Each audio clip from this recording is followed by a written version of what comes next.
As I look around the room tonight, it's great to see so many families together on this special night. And if your family didn't make it tonight, I'm sure that you'll eventually spend some time before Christmas Day is done. But sometimes family get-togethers during the holidays can be stressful and can provide a little bit of drama. Varying perspectives on current events, turbocharged opinions, add that to the drama of being in a presidential cycle, an election year, and you've got a recipe for a full family blowout, man, let me tell you. Columnist Catherine Pearson, she recently wrote an article for the New York Times, How to Avoid Family Drama This Holiday Season.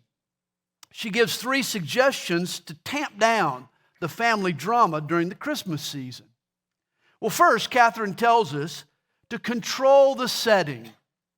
As the host of the party, you can set the agenda, and you can direct the conversation, and you can establish a peaceful atmosphere. Second, she says, find a connection. Family members are less likely to argue with each other if they share an interest, if they're working on a puzzle together, or both playing their guitars, or maybe even putting their combined cooking skills to work in the kitchen. And then third, she says, when in doubt, talk sports. When liberal Uncle Bob asks your right-wing cousin Rob, what does he think about the presidential polls? A good old, how about them dogs? Can work wonders. Immediately, the room lightens and the tensions ease. Sports can be a unifier. We all can use Catherine's advice, for the truth is, no family is perfect. There is some tension in every family. And the same was true of the family into which Jesus was born. Often when we think of the family of Joseph and Mary, we assume that they were a faultless family. They were the Waltons or the Huxtables of first century Nazareth.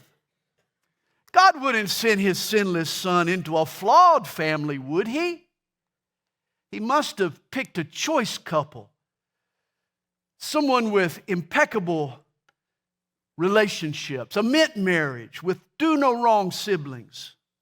We envision Joseph and Mary sharing a pristine, peaceful, idyllic life.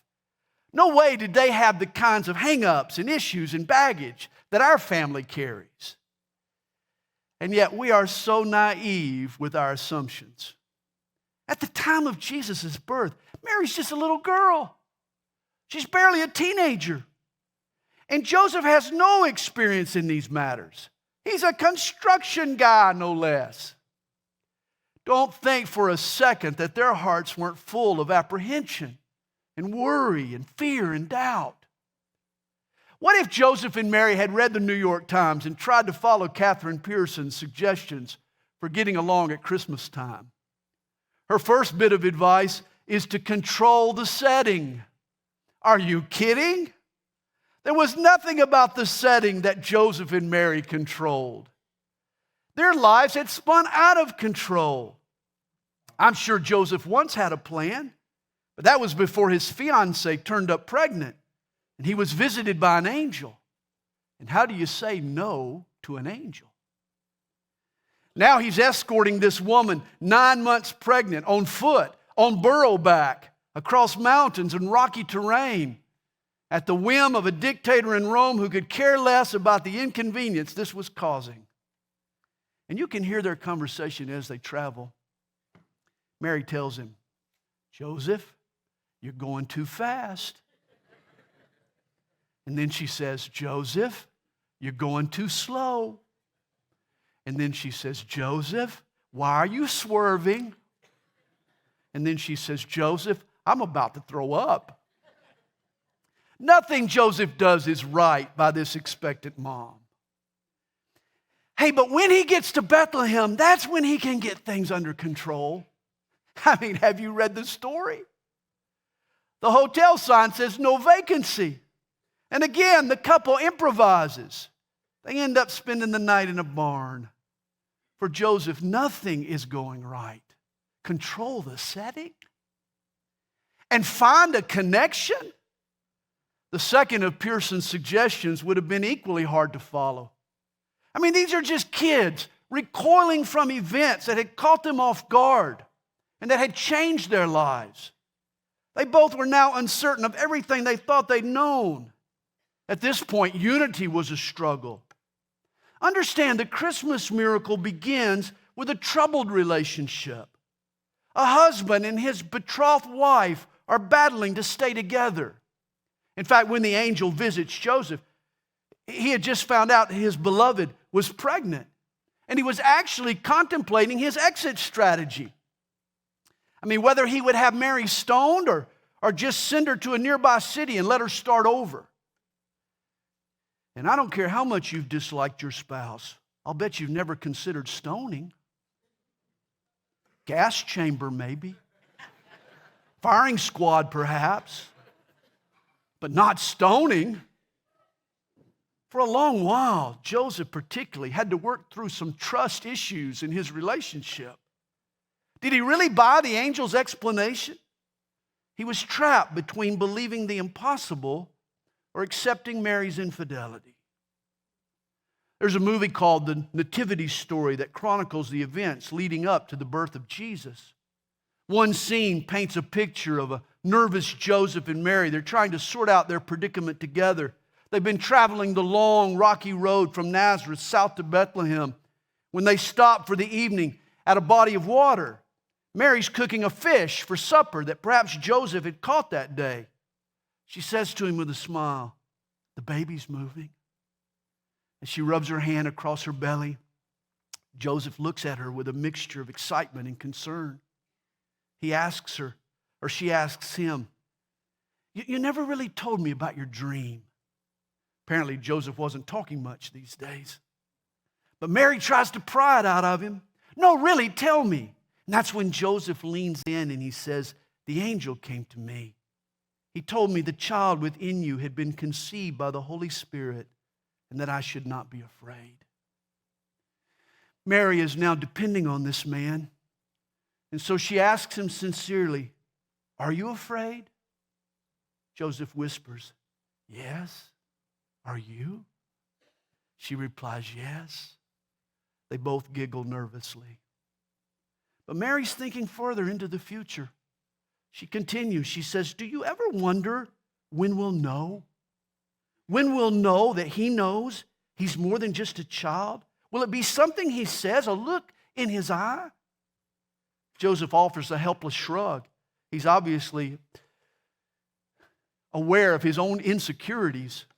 He confesses to Mary, "I wonder if I'll even be able to teach him anything." The scene reminds me that these two were still just kids, and they were struggling to make sense of these events. I'm sure Pearson's advice, find a connection at this very moment, was something easier said than done. And recall her third suggestion, when in doubt, talk sports. Well, I doubt sports was much of an interest to a bewildered carpenter and his betrothed bride on the verge of natural childbirth in a strange foreign city. Of course, when the shepherds did show up, Joseph could have said, "How about them rams?" They were shepherds. Or maybe talk basketball with "We three kings." How about them kings? Or said to the magi, "How about them magic?" But here's how I know Joseph and Mary didn't have time for sports. They were dirt poor. And when you don't know where your next meal's coming from, you don't have the energy for diversionary pastimes like sports. Realize Jesus wasn't born into a rich family or a prestigious family, or even, as we've noted, a particularly close family. No, Joseph and Mary were poor and humble, and at this time confused and battling to understand each other. On his 8th day, when they took Jesus to the temple to have him circumcised, Joseph couldn't afford the customary sacrifice of a lamb, and so he opts for the pauper's exemption, 2 turtle doves. This means that Joseph had very little money. It had been a long time since he and Mary had 2 quarters they could rub together. If it hadn't been for the gifts given by the magi, They would have never had enough money to escape the evil King Herod's plan to slaughter the baby boys of Bethlehem. I imagine they had to sell the gold and frankincense and myrrh to finance their trip to Egypt. And obviously Joseph was poor because he had lousy health insurance. I mean, Mary was born in a barn. It's been said the reason Jesus was born in a stable was Joseph had an HMO. The budget really tightened when Mary had to start purchasing swaddling clothes. When God came to earth, He chose to join a family, forever ennobling and exalting the nuclear family. But though Joseph and Mary were a family, by anyone's standards, they were just barely a family. The odds were stacked against them. If they'd come to me for counseling, I might have cautioned them to take a step back and slow down a little bit. Or if they'd asked their parents or townsfolk what to do, they may have split up for good. Think it over and you'll agree. Jesus was born to a family facing many of the struggles that today's families face. Mary and Joseph didn't have a perfect marriage. And yet Jesus, the one greater than the angels, still graced their family with His presence. That first Christmas, the Son of God chose to join a very, very imperfect family. And that's why there's hope for your family this Christmas. Your family might also be struggling. In your house, there's strife, and there's anger, and there's worry, and there's friction. Perhaps your family is on the ropes, maybe down for the count. Maybe there's a lack of trust between family members. Or maybe you're hearing from God, but nobody else is. Or there's an unexpected pregnancy, or some other surprising circumstance just turned up, the pressure cooker on your life, and you're groping for direction. Maybe it's a trip home, or maybe a visit from your in-laws that has you stressed out. Or perhaps it's a lack of health insurance. Or the kids are a drain. Or you realize diapers cost far more than swaddling clothes. And why, oh why, does your husband want to chase his dream and move the family down to Egypt? You're just now meeting your neighbors in Bethlehem. Reminds me of the husband and wife who were squabbling over the new vehicle they wanted to purchase at Christmas time. He wanted a brand new truck, while she had her eye on this fancy little sports car. They argued for days. Well, finally, the wife laid down the ultimatum. If I don't get something that'll go from 0 to 180 in 4 seconds, you're going to experience a very lonely Christmas. Well, the husband bristled up. He didn't like being talked like that. He didn't like her attitude. So on Christmas morning, there it was, marked by a bright red bow, a new bathroom scale.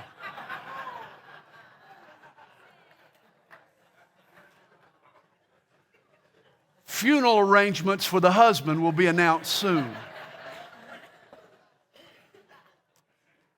If there's friction in your family this holiday season between husband and wife, or between parent and child, whatever you do, don't give up.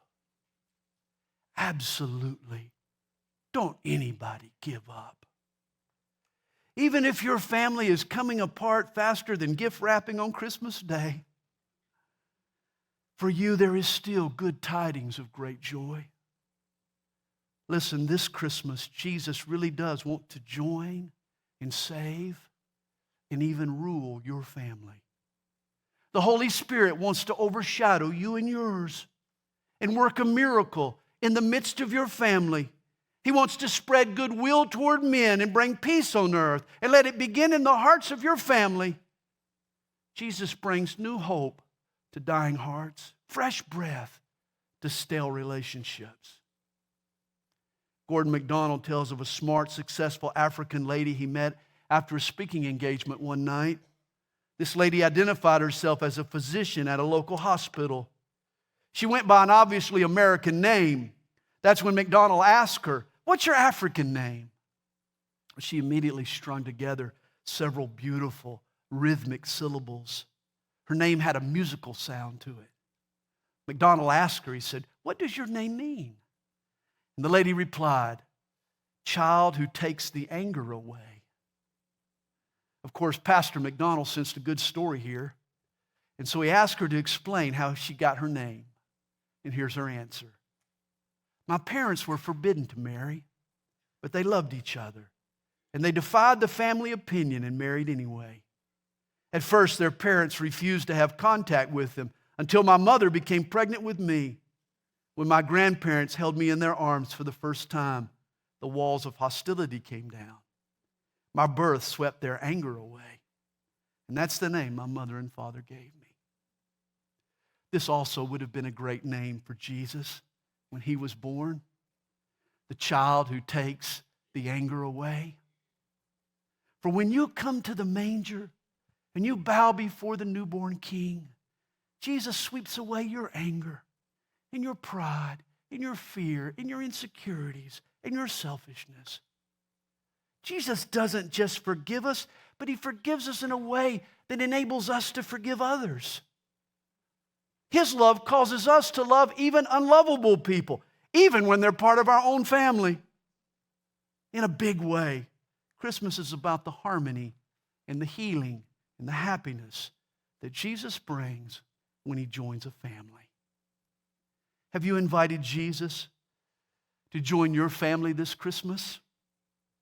You've come to church tonight to worship him. Now go home and take Jesus with you.